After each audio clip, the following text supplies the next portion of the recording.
আসসালামু আলাইকুম, welcome to Roma's ডিমস kitchen. আশা করছি সকলেই ভীষণ ভালো আছো।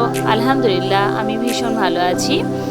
আমি আজকে বানিয়ে দেখাবো টক দই। বাড়িতেই খুব সহজেই কিভাবে স্বাস্থ্যকরভাবে টক দই বানানো যায় সেটিকে আমি আজকে করে দেখাবো। তার জন্য আমি 1.5 লিটার কাউ মিল্ক নিয়ে নিয়েছি অ্যান্ড 1.5 চামচ টেবিল স্পুন ইয়োগার্ট টক দই নিয়ে নিয়েছি। আমি গরুর দুধেই বানিয়ে দেখাবো। তোমরা চাইলে পাউডার দুধেও বানাতে পারো। পাউডার একটু উষ্ণ গরম পানির মধ্যে পাউডার দুধ গুলে নিয়ে সেম পদ্ধতিতেও বানাতে পারো। আমি টক দইটাকে স্ট্রেনারের মধ্যে নিয়ে নিয়েছি, কারণ ওর মধ্যে এক্সট্রা যে পানিটা আছে সেটা যাতে ঝরে যায়। তোমরা চাইলে একটি সুতির সাদা কাপড়ের মধ্যে বেঁধে কিছুক্ষণ ঝুলিয়ে রাখতে পারো। আমি ওভেনটাকে অন করে নিলাম। এবার দুধের পাত্রটিকে বসিয়ে দিয়েছি। দুধটাকে 5 থেকে 7 মিনিট ফুটিয়ে নিলেই যথেষ্ট।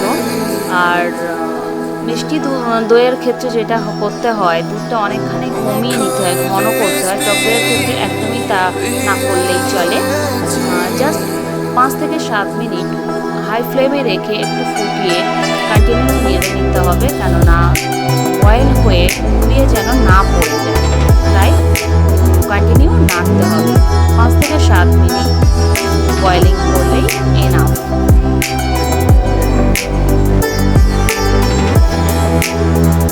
বাইরের টক দই বাড়ির বাচ্চাদের না খাইয়ে বাড়িতে এইভাবে বানিয়ে খাওয়ালে সবচেয়ে স্বাস্থ্যকর। এতে পুষ্টিটাও বেটার পাওয়া যায়। বাইরের জিনিস না খাওয়ানোই ভালো। তো চেষ্টা করবে তোমরাও বাড়িতে টক দই বানিয়ে বাড়ির বাচ্চা বড় সবাই খাওয়ার চেষ্টা করবে।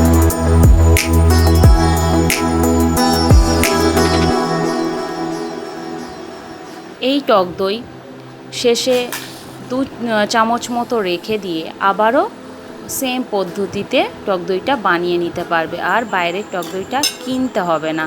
ফার্স্ট টাইম কিনে টক দইটা বানিয়ে নেওয়ার পরে তারপরে প্রত্যেকবার 2 টেবিল স্পুন করে রেখে দিয়ে আবার টক দইটা বানিয়ে নেবে। আমি টক দইটাকে দেখতে পাচ্ছ পুরো একদম পানি ঝরে গেছে। আমি একটা বোলের মধ্যে নিয়ে নিলাম, যে বলে আমি টক দইটা বসাবো। বোলের মধ্যে টক দইটা দিয়ে ভালোভাবে আমি ফেটিয়ে নিচ্ছি। ঠিক এইভাবে ভালোভাবে ফেটিয়ে নিতে হবে, পুরো মসৃণ যতক্ষণ না হবে। ঠিক চামচ দিয়ে এইভাবে ফেটিয়ে নিতে হবে।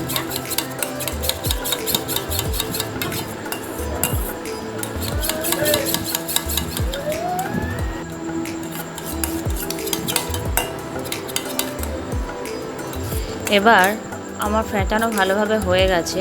আমি চামচ দিয়ে পুরো বোলটা ঘুরিয়ে ঘুরিয়ে টক দইটি মাখিয়ে নেব।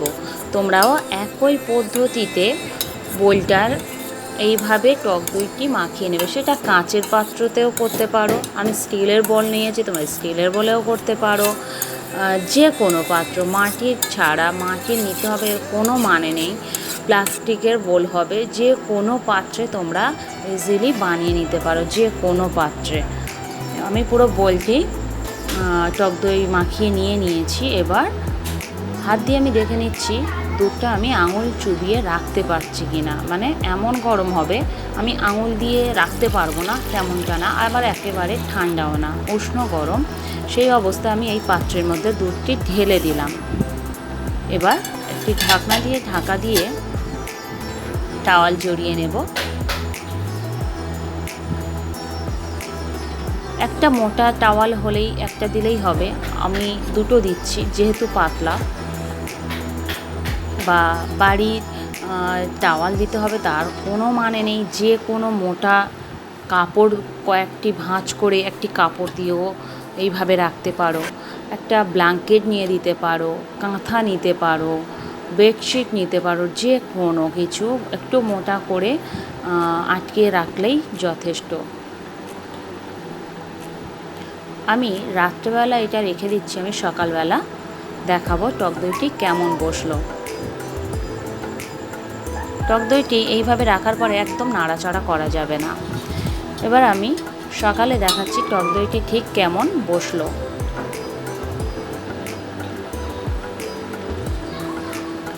দেখতেই পাচ্ছ